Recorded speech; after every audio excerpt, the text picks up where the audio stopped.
नमस्कार दोस्तों, क्या आपने कभी इमेजिन किया है कि इस सफल भारत देश की सबसे बड़ी प्रॉब्लम क्या है? शायद आप सोच रहे होंगे कि इस भारत देश की सबसे बड़ी प्रॉब्लम वो है बेरोजगारी, लेकिन ऐसा कुछ भी नहीं है। जरा रुकिए बाबू भैया, इस भारत देश की सबसे बड़ी प्रॉब्लम है वो है कतार कतार कतार। यानी कि 8 नवंबर 2016 को जब इंडिया के अंदर नोटबंदी हुई थी तो वहां पे भी आपको आम आदमी हमेशा की तरह कतारों में ही खड़ा दिखाई दिया होगा।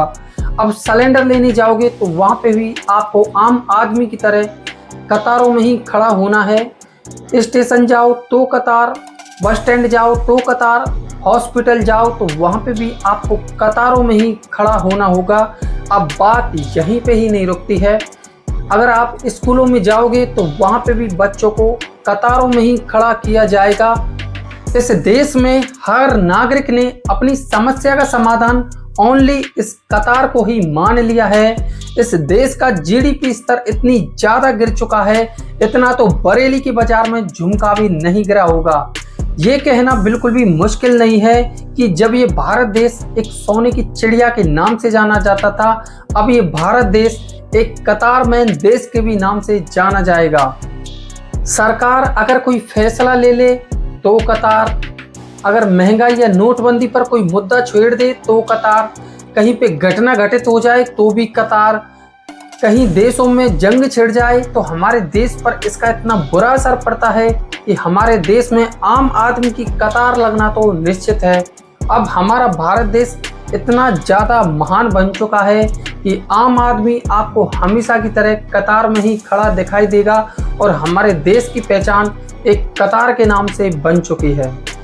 और यही सबसे बड़ी प्रॉब्लम थी कि ईरान, अमेरिका और इजराइल में जब युद्ध छिड़ा था तो इसका असर भारत पे इतना बुरा पड़ा था कि आम नागरिक फिर से कतार में जाके खड़ा हो गया था। लेकिन इस बार ये कतार किसी बस स्टैंड या रेलवे स्टेशन की नहीं थी, बल्कि ये कतार थी सिलेंडरों की।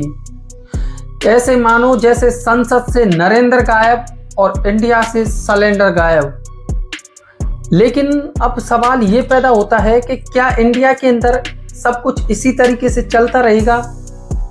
कोई अपनी दिहाड़ी और मजदूरी को छोड़कर अपने कंधे पर 14 किलो के खाली सिलेंडर को ले जाते हुए दिखाई देता है, तो कोई तपती दोपहर में कतार में खड़े होकर अपनी सिलेंडर लेने की बारी का इंतजार करता है। और कहीं ना कहीं एक बाप सुबह 4 बजे अपने काम को छोड़कर शाम के 4 बजे तक तपती दोपहर में शायद इसलिए अपना टाइम बर्बाद करता है कि उसकी बेटी कल सुबह टिफिन में खाना लेके जाएगी। इस देश का जीडीपी स्तर इतना नीचे कैसे गिर सकता है?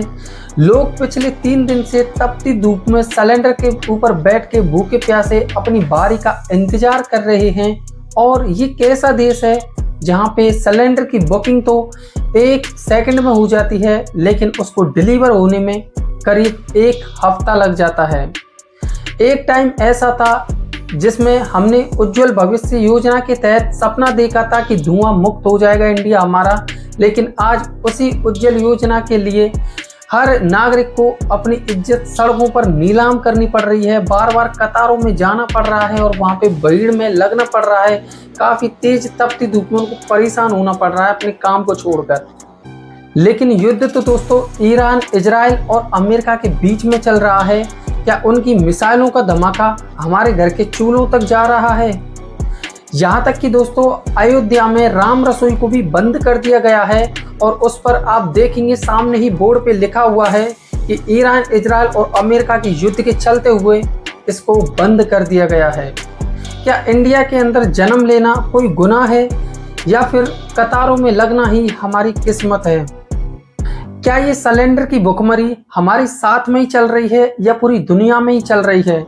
अगर ये पूरी दुनिया में भी चल रही है तो क्या हमारे इंडिया का नर्वस सिस्टम इतना कमजोर है कि 1 महीने तक की भी जंग नहीं झेल पाया? अगर मैं बात करूं और देशों की तो हर देश में करीब 1 से 2 महीने तक का स्टॉक होता है। अगर उन देशों में कभी भी भुखमरी या महामारी आ जाए तो वो अपनी जनता को हमेशा हर समस्या का समाधान देते हैं और साथ में ही हर प्रोडक्ट को अवेलेबल करवाते हैं। लेकिन हमारा इंडिया एक महीने की जंग में ही लोग इतना ज़्यादा परेशान हो चुके हैं कि आम आदमी को फिर से कतारों में खड़ा होना पड़ रहा है। क्या ये सब ऐसे ही चलता रहेगा?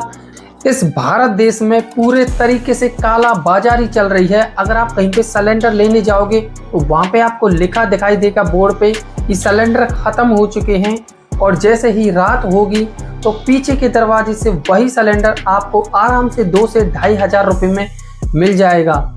लेकिन इसी तरीके से इस देश की जनता को परेशान किया जाएगा? क्या इस भोली वाली जनता को ऐसे ही बेवकूफ़ बनाया जाएगा?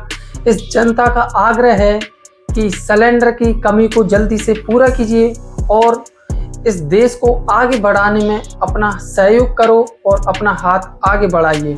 दोस्तों, ऐसी ही सच्ची रहस्यमय घटनाओं के लिए आप हमारे चैनल को सब्सक्राइब कर सकते हैं, क्योंकि मैं रोजाना आपको ऐसी ही सच्ची और रहस्यमय अनसुलझी घटनाओं से अवगत कराता रहता हूँ। मिलते हैं अगले टॉपिक में अगली वीडियो के साथ। तब तक के लिए दोस्तों, जय हिंद।